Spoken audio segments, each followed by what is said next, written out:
To be quite honest, I'm getting fed up with all this sympathy for Damon Hill. Damon Hill was a relative nobody. He was a little bit too old to be coming into Formula One at the age of 30. Fangio was 37.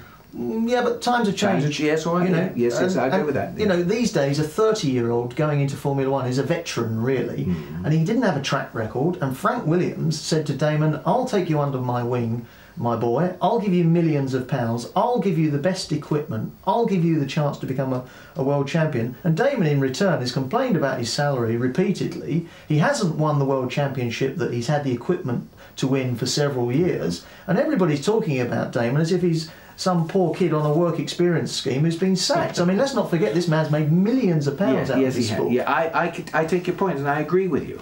I think maybe it's his manager. I don't know, because the whole things have changed now, and it isn't like it used to be. But I presume that he has advisors and so on who I think have ill-advised him, to be honest.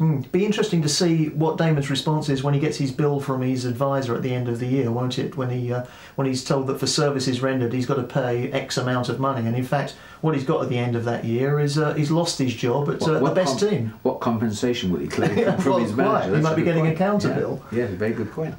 Talking about the drivers, I mean, we were talking earlier about the backroom boys, as it were. I mean, maybe the smart teams are the ones who invest all their money on the engineers, the technical guys. I mean, the likes of Adrian Newey and Patrick Head and one or two others are surely worth almost as much as the drivers themselves, and of course cost a fraction of the amount.